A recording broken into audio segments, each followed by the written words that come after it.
Assalamualaikum warahmatullahi wabarakatuh. Waalaikumsalam warahmatullahi Waalaikumsalam wabarakatuh. warahmatullahi wabarakatuh, Ibu. Selamat pagi anak-anak, apa kabarnya? Selamat Pagi, baik. Bu. Alhamdulillah, luar biasa. Allah Luar Akbar. Allahu Akbar. Iya, Alhamdulillah. Semoga kita selalu dalam lindungan Allah Subhanahu wa Ta'ala. Ya, anak-anak, hari ini kita akan mempelajari tentang struktur akar dan fungsinya. Sebelum memulai pembelajaran, ada baiknya kita berdoa dulu. Berdoa akan dipimpin oleh Mega Damayanti. Silakan, Mega. Baik, Ibu. Teman-teman, sebelum memulai pembelajaran, alangkah baiknya kita berdoa. Berdoa dimulai. Berdoa selesai. Sudah, Ibu. Selanjutnya, sebelum memulai pembelajaran, kita melakukan absensi dulu ya. Kalau misalkan Ibu panggil, kalian bilang hadir ya. Ya, Ibu. Ya, Ibu. Ya, Mega Damayanti, Hadir, Ibu. Rizka Desprianti, Hadir Ibu. Widi Nur Hidayah, Hadir Bu. oke, Emma Multazama, Hadir Bu. Gita Zahara, Hadir Ibu. Nur Afriani, Hadir Ibu. Rifani Sakura. Hadir Ibu. Oke, hadir semua. Nah, di sini Ibu akan membacakan tentang tujuan pembelajarannya, yaitu yang pertama, melalui video pembelajaran terhadap tumbuhan, siswa dapat menyebutkan bagian tumbuhan dengan tepat.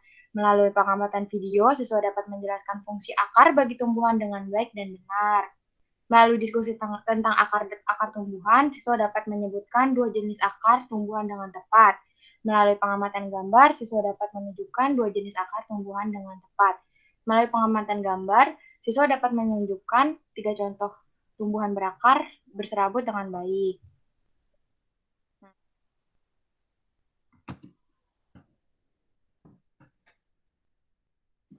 Nah, pembelajaran kita hari ini, kita akan belajar tentang struktur akar tumbuhan dengan fungsinya. Yang pertama ada akar. Akar tumbuhan biasanya terletak di dalam tanah.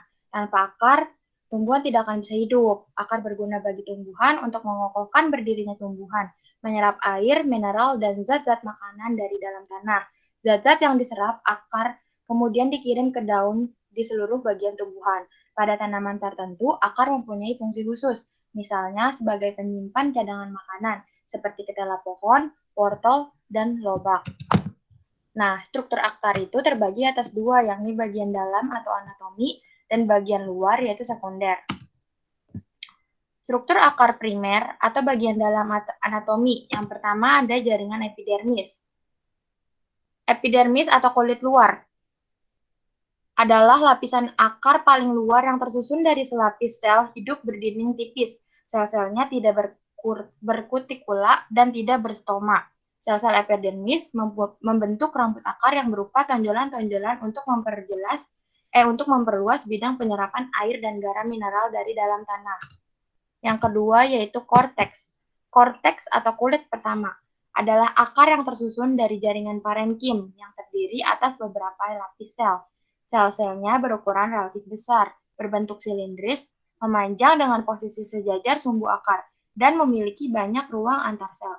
Ruang antar sel merupakan ruang udara untuk saluran pertukaran gas. Pada umumnya, sel-sel penyusun jaringan parenkim tidak berkloroplast, kecuali pada beberapa jenis tumbuhan air dan tumbuhan epifit. Sel-sel penyusun jaringan parenkim memungkinkan untuk menyimpan cadangan makanan. Selanjutnya yaitu ada endodermis. Endodermis adalah jaringan yang terletak di antara korteks dan silinder pusat. Bagian itu tersusun dari selapis sel yang berfungsi pengatur masuknya air dan garam-garam mineral ke pembuluh kayu atau silem. Dalam dinding masing-masing sel endodermis terdapat pita capari. Pita capari itulah yang menyeleksi boleh atau tidaknya suatu mineral masuk ke pembuluh akar. Yang terakhir ada silinder pusat. Silinder pusat atau stele adalah seluruh jaringan yang terletak di sebelah dalam endodermis, terutama terdiri atas jaringan berkas-berkas pembuluh pengangkut dan jaringan lain. Proses pengangkutan air dan garam, air mineral dari tanah menuju ke batang, berlangsung melalui berkas pembuluh kayu atau silang. Proses pengangkutan zat-zat makanan hasil fotosintesis dari daun ke seluruh tubuh tumbuhan berlangsung melalui berkas pembuluh atau floem. Selanjutnya ada struktur bagian luar akar atau morfologi akar yang terdiri dari yang pertama ada leher atau pangkal akar. Merupakan bagian akar yang bersambungan dengan pangkal batang. Yang kedua ada ujung akar. Ujung akar merupakan titik tumbuh akar yang dilindungi oleh tudung akar atau kalitra. Selanjutnya ada batang akar. Batang akar merupakan bagian akar yang terletak antara leher akar dan ujung akar. Lalu ada cabang-cabang akar. Cabang-cabang akar merupakan bagian yang tidak langsung bersambungan dengan pangkal batang tetapi keluar dari akar pokok. Lalu ada serabut akar. Serabut akar merupakan cabang-cabang akar yang halus dan berbentuk serabut. Rambut akar. Rambut akar atau bulu-bulu akar merupakan penonjolan sel-sel kulit luar atau epidermis yang sesungguhnya dan akan memperluas daerah penyerapan air dan mineral.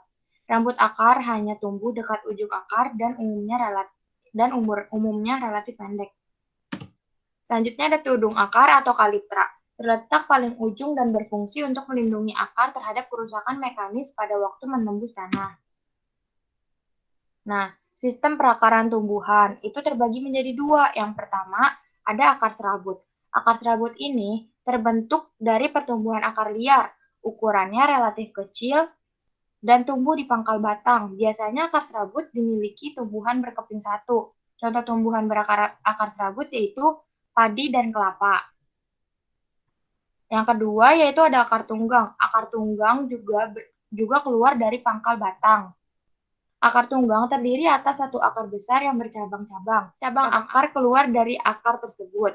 Akar tunggang biasanya dimiliki oleh tumbuhan dikotil atau tumbuhan berkeping dua, misalnya jeruk, mangga, dan rambutan. Nah, selanjutnya yaitu jenis-jenis akar. Yang pertama ada akar gantung.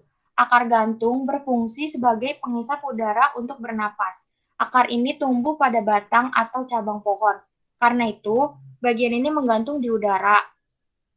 Akar gantung juga dapat menyerap air dan mineral tanah, namun itu terjadi bila pertumbuhannya sudah mencapai tanah. Contoh tumbuhan yang memiliki akar gantung adalah pohon beringin. Yang kedua ada akar isap.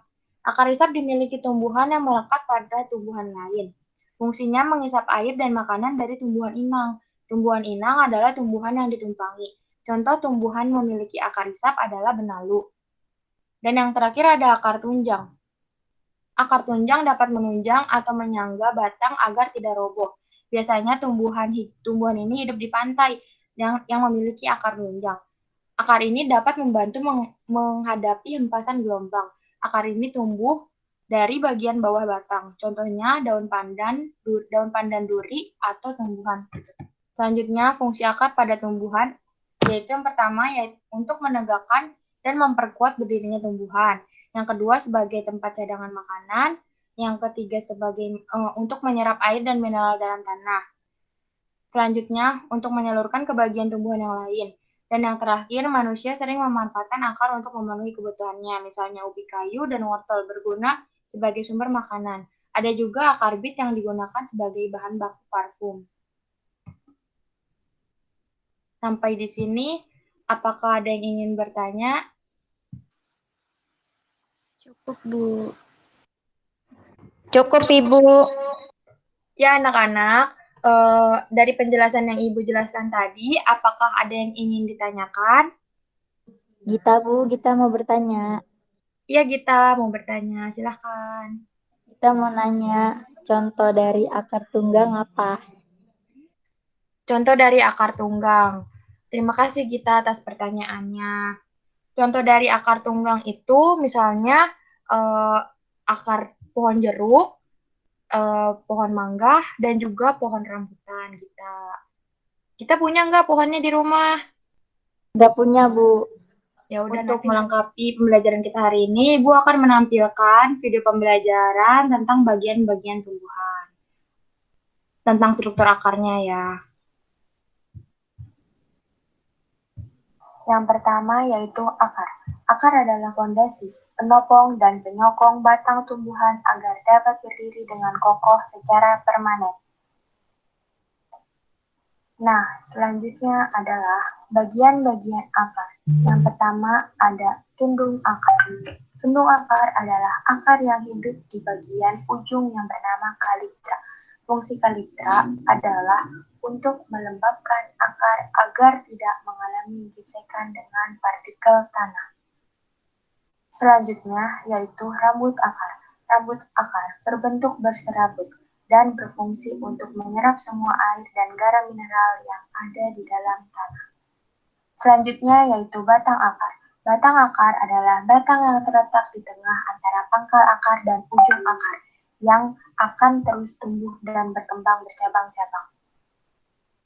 Ujung akar adalah bagian akar termuda dan seperti tunas yang terus-menerus mengalami pertumbuhan. Jenis-jenis akar. Akar memiliki beberapa jenis.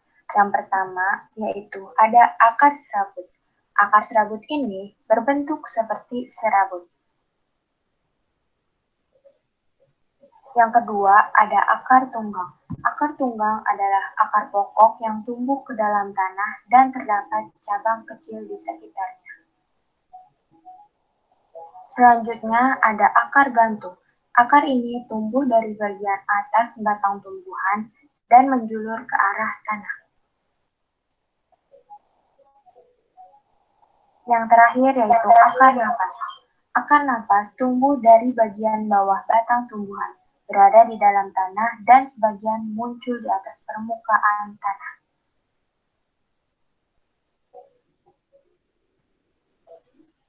Fungsi akar. Yang pertama adalah untuk menyerap air dan mineral dari dalam tanah.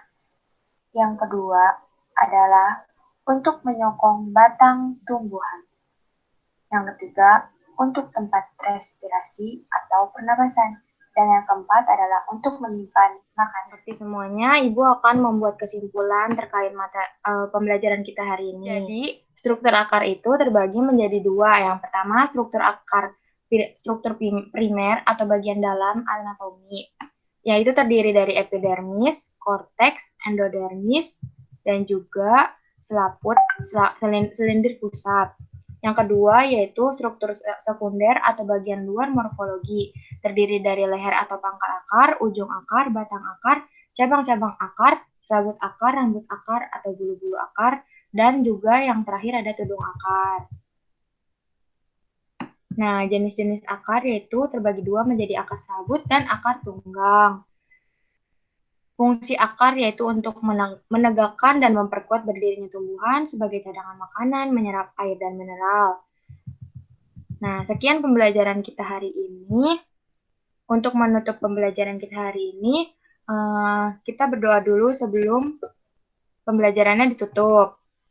Kepada Mega, kamu mau memimpin doa lagi ya. Siap, Ibu. Ya, baik teman-teman, untuk menutup pembelajaran pada hari ini, alangkah baiknya kita berdoa. Doa dimulai. Berdoa selesai. Sudah, Ibu. Iya, terima kasih Mega. Terima kasih juga kepada kalian semua yang sudah mengikuti pembelajaran kita hari ini. Tetap semangat, tetap jaga kesehatan, dan juga nanti Ibu akan mengirimkan tugas lembar kerja peserta didik di WhatsApp grup ya. Jangan lupa dikerjakan dan dikumpulkan tepat waktu. Terima kasih, kurang lebihnya mohon maaf. Wassalamualaikum warahmatullahi wabarakatuh. Waalaikumsalam warahmatullahi wabarakatuh. Terima kasih Budi. Terima kasih, Bu.